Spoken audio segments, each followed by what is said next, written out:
নমস্কার, কেমন আছেন সবাই? আর কে বং কিচেনে আপনাদের স্বাগত জানাই।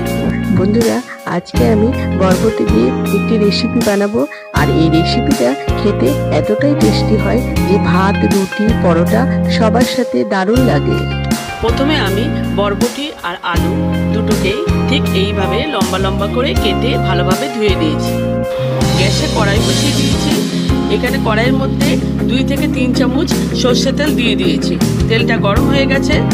এবার আগে থেকে কেটে রাখা বরবটিটা তেলের মধ্যে দিয়ে দিলাম। 1 চামচ হলুদ আর স্বাদ মতো নুন দিয়ে অল্প নাড়াচাড়া করে ঢাকা চাপা দিয়ে দিলাম। এরপর বরবটিটা আমার ভাজা হয়ে গেছে। বরবটিটা একটা প্লেটে তুলে রেখে দিলাম। এরপর ওই তেলেই আগে থেকে কেটে রাখা আলুটাও দিয়ে দিলাম।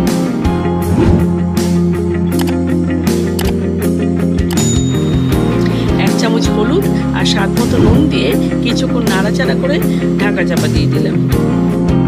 বন্ধুরা, এখানে আমি আলু বরবটি দুটোকে আলাদা আলাদা করে ভেজে নিয়েছি।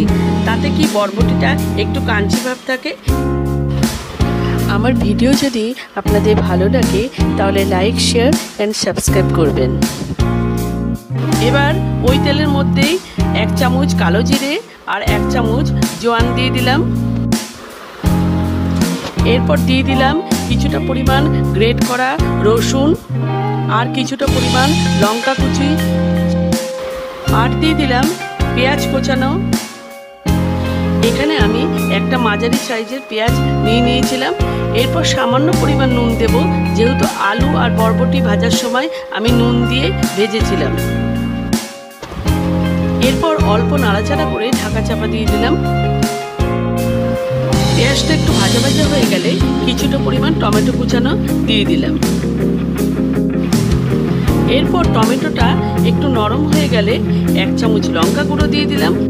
ঝালটা আপনাদের নিজেদের পছন্দ মতো দিয়ে দেবেন। আর দিয়ে দিলাম 1 চামচ জিরে গুঁড়ো, আর দিয়ে দিলাম 1 চামচ ধনে গুঁড়ো, আর দিয়ে দিলাম পরিমাণ মতো চিনি। মশলাগুলোকে ভালোভাবে মিশিয়ে নেব। এরপর কিছুটা পরিমাণ জল দিয়ে দিলাম। এরপর ঝোলটা ফুটে উঠলে আগে থেকে ভেজে রাখা আলু বরবটিটা দিয়ে দিলাম। সমস্তটাকে ভালোভাবে মিশিয়ে নেব। 5 মিনিট পর দেখাচ্ছি। ঝোলটা অনেকটাই শুকিয়ে গেছে, আলু বরবটিটাও সিদ্ধ হয়ে গেছে।